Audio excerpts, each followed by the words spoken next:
Hello, welcome back to my channel cooking B. ನಮಸ್ಕಾರ. ನೀವತ್ತು ನೋಡ್ತಿದ್ದೀರಾ ಚಿಕನ್ ಕರ್ರಿ. ಇದು ತುಂಬ ಸುಲಭವಾಗಿ ಮನೆಯಲ್ಲೇ ಮಾಡ್ಕೋಬೋದು. ನೀವು ಹೋಟೆಲಲ್ಲಿ ತಿಂದಿರೋ ಥರನೇ ಅದೇ ಟೇಸ್ಟಲ್ಲಿ ಇರುತ್ತೆ, ತುಂಬ ಟೇಸ್ಟಿಯಾಗಿರುತ್ತೆ. Every Sunday normal chicken bore ಆಗಿರೋರಿಗೆ ಇಂಥ ಚಿಕನ್ ಮಾಡಿಕೊಟ್ರೆ ಡೆಫಿನೆಟ್ ಆಗಿ ನಿಮ್ಮ ಮನೆಯವರೆಲ್ಲರೂ ಇಷ್ಟಪಡ್ತಾರೆ. ಹಾಗಾದರೆ ಲೇಟ್ ಮಾಡೋದು ಬೇಡ, ವಿಡಿಯೋ ನೋಡ್ಕೊಂಡು ಬರೋಣ. ಅದಕ್ಕಿಂತ ಮುಂಚೆ ನೀವು ನನ್ನ ಚಾನಲ್ನ ಸಬ್ಸ್ಕ್ರೈಬ್ ಮಾಡಿಲ್ಲ ಅಂದರೆ ಸಬ್ಸ್ಕ್ರೈಬ್ ಮಾಡ್ಕೊಳ್ಳಿ. ಹಾಗೆ ಪಕ್ಕದಲ್ಲಿ ಬರೋ ಬೆಲ್ ಬಟನ್ನ ಕ್ಲಿಕ್ ಮಾಡಿ. ಚಿಕನ್ ಕರಿ ಮಾಡೋಕ್ಕೆ ಇಲ್ಲಿ 3/4 kg ಅಷ್ಟು ಚಿಕನ್ ತಗೊಂಡಿದ್ದೀನಿ. ಇದನ್ನು 2-3 ಸರಿ ವಾಶ್ ಮಾಡಿ ಇಟ್ಟಿದ್ದೀನಿ. ನಿಮಗೆ ಚಿಕನ್ ಸ್ವಲ್ಪ ಹಾರ್ಡ್ ಆಗಿದೆ ಅಂದರೆ ಸಾಲ್ಟ್ ಹಾಕಿ ನೀವು ನೆನೆಸಿಟ್ರೆ ಸ್ವಲ್ಪ ಸಾಫ್ಟ್ ಆಗುತ್ತೆ, ಹಾಗೆ ಸ್ಮೆಲ್ ಕೂಡ ಇರಲ್ಲ. ಒಂದು ಪ್ಯಾನ್ ತಗೊಂಡಿದ್ದೀನಿ, ಅದಕ್ಕೆ 1 ಟೇಬಲ್ ಸ್ಪೂನ್ ಅಷ್ಟು ಆಯಿಲ್ ಹಾಕೊಂಡಿದ್ದೀನಿ. ಇದು ಸ್ವಲ್ಪ ಬಿಸಿ ಆಗಿದೆ. ಇವಾಗ ಈರುಳ್ಳಿ 1-2 ಈರುಳ್ಳಿನ ಉದ್ದುದ್ದಕ್ಕೆ ಕಟ್ ಮಾಡ್ಕೊಳ್ಳಿ. ಶುಂಠಿ 3 ಇಂಚಷ್ಟು, ಬೆಳ್ಳುಳ್ಳಿ 10-15, ಇಲ್ಲಿ ಜೀರಿಗೆ ಮತ್ತು ಕಾಳು ಮೆಣಸು 1 ಟೀ ಸ್ಪೂನ್ ಅಷ್ಟು ತಗೊಂಡು ಚೆನ್ನಾಗಿ ಹುರ್ಕೊಳ್ಳಿ.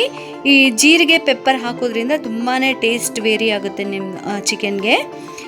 ಸ್ವಲ್ಪ ಅರಿಶಿನ ಹಾಕ್ಕೊಂಡು ಚೆನ್ನಾಗಿ ಮಿಕ್ಸ್ ಮಾಡ್ಕೊಳ್ಳಿ. ಮೀಡಿಯಂ ಫ್ಲೇಮಲ್ಲೇ ಫ್ರೈ ಮಾಡ್ಕೊಳ್ಳಿ ಚೆನ್ನಾಗಿ.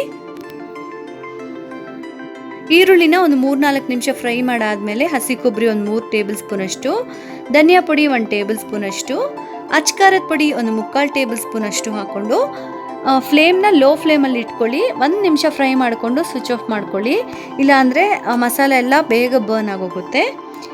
ಇದನ್ನು ಸ್ವಲ್ಪ ಆರಾಗಿ ಬಿಡೋಣ. ಒಂದು ಪ್ಲೇಟಲ್ಲಿ ಹಾಕ್ಕೊಂಡು ಸೈಡ್ಗೆ ಇಟ್ಕೊಳ್ಳೋಣ. ನಾವು ಈರುಳ್ಳಿನ ಫ್ರೈ ಮಾಡ್ಕೊಂಡಿದ್ದೀವಲ್ಲ, ಅದೇ ಪ್ಯಾನಲ್ಲಿ 1 ಟೇಬಲ್ ಸ್ಪೂನ್ ಅಷ್ಟು ಆಯಿಲ್ ಹಾಕ್ಕೊಂಡಿದ್ದೀನಿ. ಅದಕ್ಕೆ ನಾವು ವಾಶ್ ಮಾಡಿ ಇಟ್ಕೊಂಡಿದ್ದೀವಲ್ಲ ಆ ಚಿಕನ್ನು ಕೂಡ ಹಾಕ್ಕೊತಿದ್ದೀನಿ. ಸ್ವಲ್ಪ ಫ್ರೈ ಮಾಡ್ಕೊಳ್ಳಿ. ಇವಾಗ ಎಷ್ಟು ಬೇಕೋ ಅಷ್ಟು ಸಾಲ್ಟು, ಸ್ವಲ್ಪ ಅರಿಶಿನ ಹಾಕ್ಕೊಂಡು ಫ್ರೈ ಮಾಡ್ಕೊಳ್ಳೋಣ.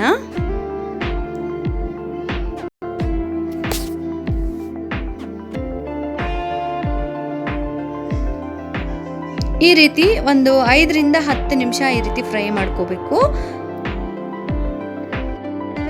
ಇವಾಗ ಮಸಾಲ ಸ್ವಲ್ಪ ತಣ್ಣಗಾಗಿದೆ. ಈ ಮಸಾಲೆನ ಸ್ವಲ್ಪ ನೀರು ಹಾಕ್ಕೊಂಡು ಪೇಸ್ಟ್ ಥರ ಮಾಡ್ಕೊಳ್ಳೋಣ. ಒಂದು 5-10 ನಿಮಿಷ ನೀವು ಸೈಡ್ಗೆ ಇಟ್ಟರೆ ಸಾಕು, ಆರಾಮಾಗಿದ್ದು ತಣ್ಣಗಾಗೋಗುತ್ತೆ. ಇವಾಗ ಪೇಸ್ಟ್ ಥರ ಮಾಡ್ಕೊಳ್ಳೋಣ. ಮಸಾಲೆ ಚೆನ್ನಾಗಿ ಗ್ರೈಂಡ್ ಆಗಿದೆ. ಇವಾಗ ಇದನ್ನು ಸೈಡ್ಗೆ ಇಟ್ಕೊಳ್ಳೋಣ. ಚಿಕನ್ನು ಫ್ರೈ ಆಗಿದೆಯಾ ಅಂತ ನೋಡೋಣ. ಚಿಕನ್ನು ಒಂದು 10 ನಿಮಿಷ ಆಗಿದೆ, ನೋಡ್ತಿದ್ರಲ್ಲ ಈ ರೀತಿ ಆಗಿದೆ. ನೀರೆಲ್ಲ ಕಡಿಮೆ ಆಗೋಗಿದೆ, ಎಣ್ಣೆ ಬಿಟ್ಟಿದೆ. ಸೊ ಈ ಟೈಮಲ್ಲಿ ನಾವು ಗ್ರೈಂಡ್ ಮಾಡಿ ಇಟ್ಕೊಂಡಿದ್ದೀವಲ್ಲ ಆ ಮಸಾಲೆನ ಹಾಕ್ಕೋಬೇಕು.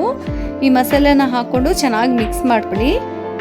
ಈ ರೀತಿ 1-2 ನಿಮಿಷ ನೀವು ಮೀಡಿಯಂ ಫ್ಲೇಮಲ್ಲಿ ಇಟ್ಕೊಂಡು ಫ್ರೈ ಮಾಡ್ಕೊಳ್ಳಿ. ಸೊ ಆವಾಗ ಮಸಾಲೆ ಎಲ್ಲ ಚೆನ್ನಾಗಿ ಚಿಕನ್ ಪೀಸಸ್ಗೆ ಇಡುತ್ತೆ. ಇವಾಗ ಮೀಡಿಯಂ ಫ್ಲೇಮಲ್ಲೇ ನಾವು ಲಿಡ್ನ ಕ್ಲೋಸ್ ಮಾಡಿ ಒಂದು 5 ನಿಮಿಷ ಬಿಟ್ಬಿಡೋಣ.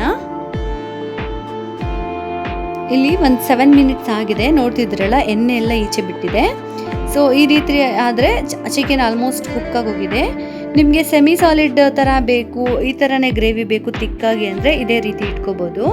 ಇಲ್ಲ ನಿಮಗೆ ಇನ್ನೂ ಸ್ವಲ್ಪ ಗ್ರೇವಿ ಜಾಸ್ತಿ ಬೇಕು ಅಂದರೆ ಜಾರಲ್ಲಿ ಸ್ವಲ್ಪ ಮಸಾಲೆ ಇರುತ್ತಲ್ಲ ಅದಕ್ಕೆ ಸ್ವಲ್ಪ ನೀರು ಮಿಕ್ಸ್ ಮಾಡಿಕೊಂಡು ಈ ರೀತಿ ನೀರು ಹಾಕ್ಕೊಳ್ಳಿ. ಚೆನ್ನಾಗಿ ಮಿಕ್ಸ್ ಮಾಡ್ಕೊಳ್ಳಿ. ಒಂದ್ಸರಿ ಚೆನ್ನಾಗಿ ಮಿಕ್ಸ್ ಮಾಡಾದ್ಮೇಲೆ ಇಲ್ಲಿ ನಾನು ಒಂದು 1/2 ಟೇಬಲ್ ಸ್ಪೂನ್ ಅಷ್ಟು ಸಾಲ್ಟ್ ಹಾಕೊತಿದ್ದೀನಿ. ಫಸ್ಟ್ ಸ್ಟಾರ್ಟಿಂಗ್ ನಾವು ಸ್ವಲ್ಪ ಹಾಕಿದ್ದೀವಿ, ಸೊ ಇವಾಗನೂ ಸ್ವಲ್ಪ ಹಾಕೊತಿದ್ದೀನಿ. ಖಾರ ಕಡಿಮೆ ಇದೆ ಅಂದರೆ ನೀವು ಸ್ವಲ್ಪ ಅಚ್ಕಾರದ ಪುಡಿ ಕೂಡ ಹಾಕೋಬೋದು. ಇವಾಗ ಇನ್ನೊಂದು 5 ನಿಮಿಷ ನಾವು ಲಿಡ್ನ ಕ್ಲೋಸ್ ಮಾಡಿಡೋಣ. ಒಂದು 5 ನಿಮಿಷ ಆಗಿದೆ, ನೋಡೋಣ. ನೋಡ್ತಿದ್ರಲ್ಲ ಆಲ್ಮೋಸ್ಟ್ ಬೆಂದಿದೆ, ಎಣ್ಣೆ ಎಲ್ಲ ಈಚೆ ಬಿಟ್ಟಿದೆ ಅಂದರೆ ಚಿಕನ್ ಕುಕ್ ಆಗಿದೆ ಅಂತ ಅರ್ಥ. ಸೊ ಇವಾಗ ಸ್ವಲ್ಪ ಕೊತ್ತಂಬರಿನ ಸ್ಪ್ರಿಂಕಲ್ ಮಾಡಿಕೊಂಡು ಬಿಸಿ ಬಿಸಿ ಆಗಿ ಚಪಾತಿ ಜೊತೆಗೆ, ವೈಟ್ ರೈಸ್ ಜೊತೆಗೆ, ಇಲ್ಲ ಮುದ್ದೆ ಜೊತೆಗೂ ಇದು ತುಂಬಾ ಚೆನ್ನಾಗಿರುತ್ತೆ. ಖಂಡಿತ ನೀವು ಕೂಡ ನಿಮ್ಮ ಮನೇಲಿ ಒಂದ್ಸರಿ ಟ್ರೈ ಮಾಡಿ, ತುಂಬಾ ಚೆನ್ನಾಗಿರುತ್ತೆ. ನಾರ್ಮಲ್ ಚಿಕನ್ ಕರಿಗಿಂತ ಇದು ತುಂಬಾ ಡಿಫ್ರೆಂಟ್ ಆಗಿರುತ್ತೆ.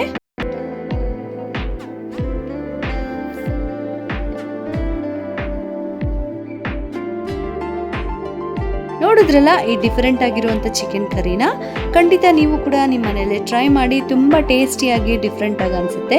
ಈ ರೆಸಿಪಿನ ನೀವು ಟ್ರೈ ಮಾಡಾದ್ಮೇಲೆ ನನ್ನ ಇನ್ಸ್ಟಾಗ್ರಾಮಲ್ಲಿ ನಿಮ್ಮ ರೆಸಿಪಿ ಪಿಕ್ನ ಪೋಸ್ಟ್ ಮಾಡಿ. Thank you so much for watching. Bye.